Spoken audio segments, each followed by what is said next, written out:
انہوں نے کہا کہ ابا آخر آپ یوسف علیہ السلام کے بارے میں ہم پر اعتبار کیوں نہیں کرتے؟ ہم تو اس کے خیر خواہ ہیں۔ اس سے معلوم ہوتا ہے کہ شاید اس سے قبل بھی برادران یوسف علیہ السلام نے یوسف علیہ السلام کو اپنے ساتھ لے جانے کی کوشش کی ہوگی اور باپ نے انکار کر دیا ہوگا۔ اس لیے تو انہوں نے یہ کہا کہ یوسف علیہ السلام کے بارے میں آپ ہم پر اعتبار کیوں نہیں کرتے کہ ہمارے ساتھ کھیلنے کودنے کے لیے کیوں نہیں انہیں بھیجتے؟ تو شاید یہ معاملہ پہلے بھی پیش آیا ہوا ہوگا، تو اس لیے انہوں نے جب یہ دوبارہ کہا کہ آپ اعتبار کیجیے اور ہمارے ساتھ انہیں جانے دیجیے۔ ارسلہ معانا غدا یرتع ویلعب وإنا لہ لحافظون، کل آپ اسے ضرور ہمارے ساتھ بھیج دیجیے کہ خوب کھائے پیے اور کھیلے، اس کی حفاظت کے ہم ذمہ دار ہیں۔ کھیل اور تفریح کا رجحان انسان کی فطرت میں شامل ہے، اسی لیے جائز کھیل اور تفریح پر اللہ تعالیٰ نے کسی دور پر بھی پابندی نہیں لگائی۔ اسلام میں بھی اجازت ہے لیکن مشروط، یعنی ایسے کھیل اور تفریح جائز جن میں شرع قباحت نہ ہو یا محرمات تک پہنچنے کا ذریعہ بنے۔ چنانچہ حضرت یعقوب علیہ السلام نے بھی کھیل کود کی حد تک کوئی اعتراض نہیں کیا، البتہ یہ خدشہ ظاہر کیا کہ تم کھیل کود میں مدہوش ہو جاؤ گے اور اسے بیڑیا کھا جائے گا، کیونکہ کھلے میدانوں اور صحراؤں میں وہاں بیڑیے عام تھے۔ اس سے یہی ظاہر ہوتا ہے کہ وہاں بیڑیے بہت زیادہ ہوں گے، اور پہلے بھی انہوں نے انسانوں پر وہ حملہ بھی کرتے رہے ہوں گے، ایسے واقعات پیش آئے ہوں گے، اس لیے یعقوب علیہ السلام نے یہ خدشہ ظاہر کیا۔ قال انی لیحزننی ان تذهبوا به واخاف ان یاکلہ الذئب وانتم عنہ غافلون۔ یعقوب علیہ السلام نے کہا اسے تمہارا لے جانا مجھے تو سخت صدمہ دے گا، اور مجھے یہ بھی کھٹکا لگا رہے گا کہ تمہاری غفلت میں اسے بیڑیا ہی کھا جائے۔ قالوا لئن اکلہ الذئب ونحن عصبۃ انا اذا لخاسرون۔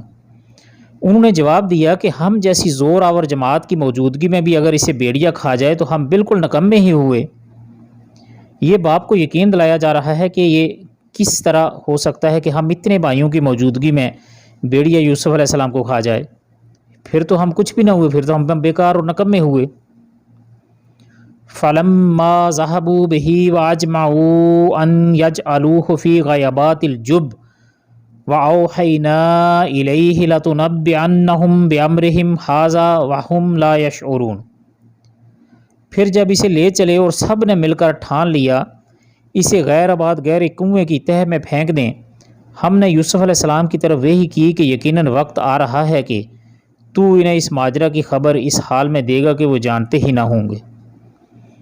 قرآن کریم نہایت اختصار کے ساتھ واقعہ بیان کر رہا ہے۔ مطلب یہ ہے کہ جب سوچے سمجھے منصوبے کے مطابق انہوں نے یوسف علیہ السلام کو کنویں میں پھینک دیا تو اللہ تعالیٰ نے حضرت یوسف علیہ السلام کی تسلی اور حوصلے کے لیے وحی کی کہ گھبرانے کی ضرورت نہیں ہے، ہم تیری حفاظت ہی نہیں کریں گے بلکہ ایسے بلند مقام پر تجھے فائز کریں گے کہ یہ بھائی بھیک مانگتے ہوئے تیری خدمت میں حاضر ہوں گے، اور پھر تو انہیں بتائے گا کہ تم نے اپنے ایک بھائی کے ساتھ اس طرح سنگ دلانہ معاملہ کیا تھا، جسے سن کر وہ حیران اور پشیمان ہو جائیں گے۔ حضرت یوسف علیہ السلام اس وقت اگرچہ بچے تھے، لیکن جو بچے نبوت پر سرفراز ہونے والے ہوں ان پر بچپن میں بھی وحی آ جاتی ہے، جیسے حضرت عیسیٰ و یحییٰ وغیرہ علیہ السلام پر آئی تھی۔ وَجَاءُوا أَبَاهُمْ عِشَاءً يَبْكُونَ، اور عشاء کے وقت وہ سب اپنے باپ کے پاس روتے ہوئے پہنچے۔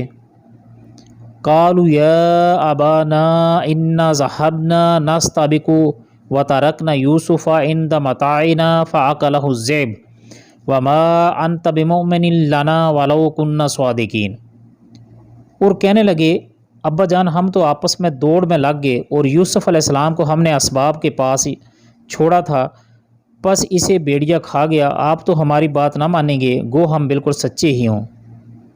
یعنی اگر ہم آپ کے نزدیک معتبر اور اہل صدق ہوتے تب بھی یوسف علیہ السلام کے معاملے میں آپ ہماری بات کی تصدیق نہ کرتے، اب تو ویسے ہماری حیثیت محتہم افراد کی سی ہے، اب آپ کس طرح ہماری بات کی تصدیق کریں گے۔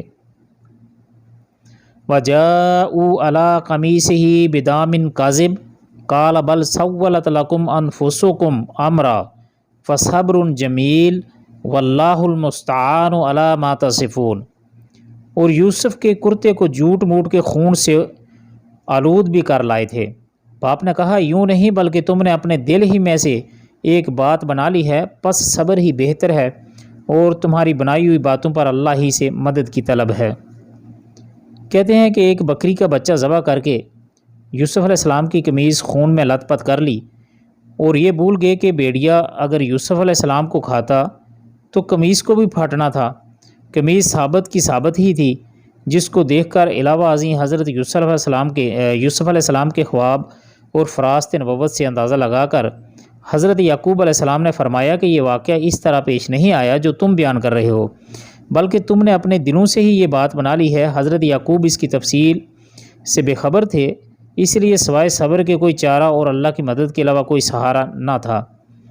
منافقین نے جب حضرت عائشہ رضی اللہ عنہ پر تہمت لگائی تو انہوں نے بھی نبی صلی اللہ علیہ وآلہ وسلم کے افہام اور ارشاد کے جواب میں فرمایا تھا واللہ لا اجد لی ولا لکم مسئلہ علی ابا یوسف فصبر جمیل واللہ مستعان علی ما تصفون۔ اللہ کی قسم میں اپنے اور آپ لوگوں کے لیے وہی مثال پاتی ہوں جس سے یوسف علیہ السلام کے باپ یعقوب علیہ السلام کو سابقہ پیش آیا تھا، اور انہوں نے فصبر جمیل کہہ کر صبر کا راستہ اختیار کیا تھا، یعنی میرے لیے بھی سوائے صبر کے اور کوئی چارہ نہیں۔ وجاءت سیارات فارسلوا واردہم فعدل دلوہ قال یا بشرى ھذا غلام واسروہ بدعا واللہ علیم بما یعملون۔ اور ایک قافلہ آیا اور انہوں نے اپنے پانی لانے والے کو بھیجا، اس نے اپنا ڈور لٹکا دیا، کہنے لگا واہ واہ خوشی کی بات ہے، یہ تو ایک لڑکا ہے۔ انہوں نے اسے مال تجارت قرار دے کر چھپا لیا، اور اللہ تعالیٰ اس سے باخبر تھا جو وہ کر رہے تھے۔ واہ واہ خوشی کی بات ہے، یہ تو ایک لڑکا ہے۔ وارد اس شخص کو کہتے ہیں جو قافلے کے لیے پانی وغیرہ انتظام کرنے کی غرض سے قافلے کے آگے آگے چلتا ہے تاکہ مناسب جگہ دیکھ کر قافلے کو ٹھہرایا جا سکے۔ یہ وارد جب کنویں پر آیا اور اپنا ڈول نیچے لٹکایا تو حضرت یوسف علیہ السلام نے اس کی رسی پکڑ لی۔ وارد نے ایک خوش شکل بچہ دیکھا تو اسے اوپر کھینچ لیا اور بڑا خوش ہوا۔ بدعا سامان تجارت کو کہتے ہیں۔ اسرا کا فاعل کون ہے، یعنی یوسف کو سامان تجارت سمجھ کر چھپانے والا کون ہے، اس میں اختلاف ہے۔ حافظ ابن کثیر نے برادران یوسف علیہ السلام کو فاعل قرار دیا ہے۔ مطلب یہ ہے کہ جب ڈول کے ساتھ یوسف علیہ السلام بھی کنویں سے باہر نکل آئے تو وہاں یہ بھائی بھی موجود تھے، تاہم انہوں نے اصل حقیقت کو چھپائے رکھا، یہ نہیں کہا کہ یہ ہمارا بھائی ہے، اور حضرت یوسف علیہ السلام نے بھی قتل کے اندیشے سے اپنا بھائی ہونا ظاہر نہیں کیا، بلکہ بھائیوں نے انہیں فروختنی قرار دے دیا تو خاموش رہے اور اپنا فروخت ہونا پسند کر لیا۔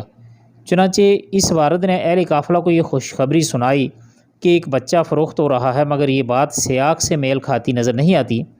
ان کے برخلاف امام شوکانی نے اسروا کا فاعل وارد اور اس کے ساتھیوں کو قرار دیا ہے کہ انہوں نے یہ ظاہر نہیں کیا کہ یہ بچہ کنویں سے نکلا ہے، کیونکہ اس طرح تمام اہل قافلہ اس سامان تجارت میں شریک ہو جاتے ہیں، بلکہ اہل قافلہ کو انہوں نے جا کر یہ بتلایا کہ کنویں کے مالکوں نے یہ بچہ ان کے سپرد کیا ہے تاکہ اسے وہ مصر جا کر بیچ دیں۔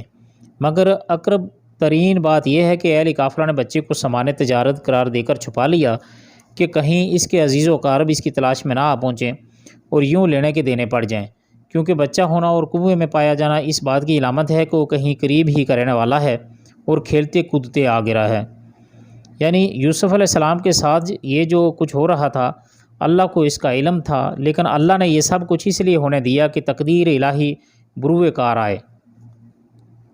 علاوہ ازیں اس میں رسول اللہ صلی اللہ علیہ وسلم کے لیے اشارہ ہے، یعنی اللہ تعالیٰ اپنے پیغمبر کو بتلا رہا ہے کہ آپ کی قوم کے لوگ یقیناً ایذا پہنچا رہے ہیں اور میں انہیں اس سے روکنے پر قادر بھی ہوں، لیکن میں اسی طرح انہیں مہلت دے رہا ہوں جس طرح برادران یوسف علیہ السلام کو مہلت دی تھی، اور پھر بالآخر میں نے یوسف علیہ السلام کو مصر کے تخت پر جا بٹھایا اور اس کے بھائیوں کو عاجز و لاچار کر کے اس کے دربار میں کھڑا کر دیا۔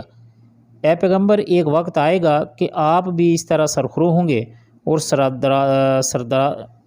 سرداران قریش آپ کے اشارہ ابرو اور جنبش لب کے منتظر ہوں گے۔ چنانچہ فتح مکہ کے موقع پر یہ وقت جلد ہی آ پہنچا۔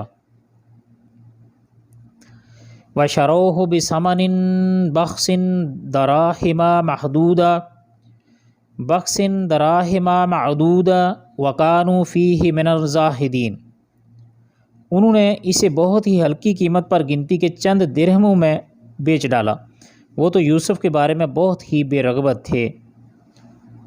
بھائیوں، یا دوسری تفسیر کی روح سے اہل قافلہ نے بیچا، یعنی انہوں نے یہ بھائیوں نے بیچا، یا اگر دوسری تفسیر دیکھی جائے جو اس سے سابقہ گزری ہے تو اس کی روح سے اہل قافلہ نے بیچا، کیونکہ گری پڑی چیزیں انسان کو یوں ہی کسی محنت کے بغیر مل جاتی ہے، اس لیے چاہے وہ کتنی بھی قیمتی ہو اس کی صحیح قدر و قیمت انسان پر واضح نہیں ہوتی۔ محترم ناظرین، یہ تھا ہمارا آج کا سبق۔ اللہ تعالیٰ سے دعا ہے کہ اللہ تعالیٰ ہمارا پڑھنا اور سننا قبول عام فرمائے۔ اللہ تعالیٰ ہمیں اپنی زندگیاں قرآن پاک کے بتلائے ہوئے طریقے کے مطابق ڈالنے کی توفیق عطا فرمائے۔ اللہ تعالیٰ اسلام کا غلبہ دنیا کے کونے کونے پر پہنچائے۔ اللہ تعالیٰ ہم سب کو دینی اور دنیاوی ہر قسم کے فتنوں سے محفوظ فرمائے۔ آپ سب کے قیمتی وقت کا بہت بہت شکریہ۔ ملتے ہیں اگلی ایک ویڈیو میں، تب تک کے لیے اللہ حافظ، اپنا بہت سا خیال رکھیے گا، اور ہمارے اس چینل کا بھی۔ السلام علیکم ورحمۃ اللہ وبرکاتہ۔